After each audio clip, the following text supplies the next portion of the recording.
ನಮಸ್ಕಾರ ಗುರು, ನೀವು ನೋಡ್ತಾ ಇದ್ದೀರಾ ಸಂತೋಷ್ ಸ್ಟೋರೀಸ್ಗೆ ನಿಮಗೆಲ್ಲ ಸ್ವಾಗತ. ಇವತ್ತಿನ ವಿಚಾರ ಬಂದು ನಮ್ಮ ಬೆಂಗಳೂರು ಬುಲ್ಸರು ದಬಾಂಗ್ ಡೆಲ್ಲಿ ಕೇಸ್ ವಿರುದ್ಧ ಯಾವ ರೀತಿ ಪ್ಲಾನ್ ಹಿಡ್ಕೊಂಡು ಹೋಗುತ್ತೆ. ಸ್ಟಾರ್ಟಿಂಗ್ ಸೆವೆನ್ ಹಳೆ ಸ್ಟಾರ್ಟಿಂಗ್ ಸೆವೆನ್ ಇಳಿಸೋದು ಅಥವಾ ಹೊಸ ಆಟಗಾರರಿಗೆ ಯಂಗ್ಸ್ಟರ್ಗಳಿಗೆ ಚಾನ್ಸ್ ಕೊಡ್ತೇನೆ. ಸೋತರು ಗೆದ್ರು ಮ್ಯಾಟ್ರ್ ಆಗೋದಿಲ್ಲ ಬೆಂಗಳೂರು ಬುಲ್ಸ್ ಪರವಾಗಿ ಅಂತ ಹೇಳಬೇಕು. ಪ್ಲೇ ಆಫಿಂದ ಹೊರಗೆ ಬಿದ್ದಾಯಿತು ಅಂತ ಹೇಳಬೇಕು ಬೆಂಗಳೂರು ಬುಲ್ಸ್ ಅವರು. ಇನ್ನು ಬೆಂಗಳೂರು ಬುಲ್ಸರು ಯಾವ ಸ್ಟಾರ್ಟಿಂಗ್ ಸೆವೆನ್ ಇಳಿಸ್ತಾರೆ, ಪ್ಲಾನ್ ಯಾವ ರೀತಿ ಇರುತ್ತೆ, ದಬಾಂಗ್ ಡೆಲ್ಲಿ ಕೇಸ್ ವಿರುದ್ಧ 17ನೇ ತಾರೀಕು ಸಂಪೂರ್ಣ ಮಾಹಿತಿ ಕೊಡ್ತೀನಿ. ಅದಕ್ಕಿಂತ ಮುಂಚೆ ಇನ್ನು ನಮ್ಮ ಚಾನಲ್ಗೆ ಸಬ್ಸ್ಕ್ರೈಬ್ ಆಗಿಲ್ಲ ಅಂದರೆ ಕೂಡಲೇ ಕೆಳಗಡೆ ಕಾಣೋ ಸಬ್ಸ್ಕ್ರೈಬ್ ಬಟನ್ ಮೇಲೆ ಕ್ಲಿಕ್ ಮಾಡಿ ಸಬ್ಸ್ಕ್ರೈಬ್ ಆಗಿ, ಹಾಗೆ ಪಕ್ಕದಲ್ಲೇ ಬೆಲ್ ಐಕಾನ್ ಪ್ರೆಸ್ ಮಾಡಿ ಆಲ್ ಸೆಲೆಕ್ಟ್ ಮಾಡಿ. ಯಾಕಂದ್ರೆ ನಾನು ಮಾಡೋ ಪ್ರತಿ ನೋಡಿ ಎಲ್ಲಕ್ಕಿಂತ ಮುಂಚೆ ನೀವು ನೋಡಬಹುದು ಗುರು. ಸಬ್ಸ್ಕ್ರೈಬ್ ಆದ್ರೆ ಹಾಗಾದ್ರೆ ಬಂದು ತಡ ಮಾಡೋದಕ್ಕೆ ವಿಡಿಯೋನ ಶುರು ಮಾಡೋಣ.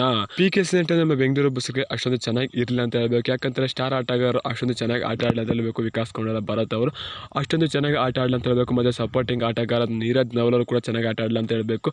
ಹೋದ ವರ್ಷ ನೀರಜ್ ನವಲ್ ಯಾವ ರೀತಿ ಆಟ ಆಡ್ತಿರೋ ಆಲ್ರೌಂಡರ್, ಟ್ಯಾಕಲಲ್ಲೂ ಕೂಡ ಭಾಗಿಯಾಗರು ಮತ್ತು ರೈಡಿಂಗಲ್ಲೂ ಕೂಡ ಕ್ರೂಷಿಯಲ್ ಟೈಮಲ್ಲಿ ಪಾಯಿಂಟರ್ ಅಂತ ಹೇಳ್ಬೇಕು. ಈ ವರ್ಷ ಅಷ್ಟೊಂದು ಅತ್ಯುತ್ತಮವಾದ ಆಟ ಬರಲ್ಲ ನೀರಜ್ ನವಲಿಂದ ಅಂತ ಹೇಳ್ಬೇಕು. ಇದು ಬೆಂಗಳೂರು ಬುಲ್ಸ್ಗೆ ದೊಡ್ಡ ಹೊಡೆತ ಬಿತ್ತು ಅಂತ ಹೇಳ್ಬೇಕು.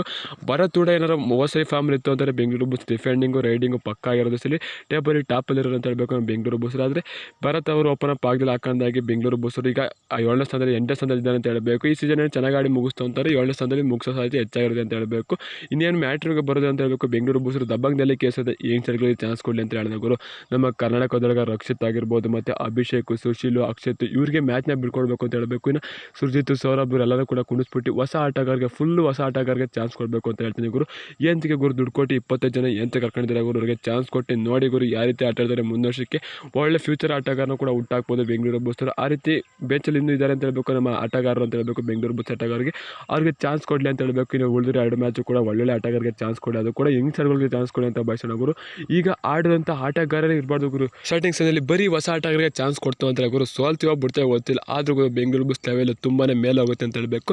ಹೊಸ ತಳಿ ಹೊಸ ಆಟಗಾರನ ಹುಟ್ಟಾಗ್ತಂಗೆ ಆಗುತ್ತೆ ನಮ್ಮ ಬುಲ್ಸ್ ಅಂತ ಹೇಳ್ತೀನಿ. ನೀವು ಕಮೆಂಟ್ ಮಾಡಿ. ಸಿಗೋಣ. ನಮಸ್ಕಾರ. ಜೈ ಬೆಂಗಳೂರು ಬುಲ್ಸ್.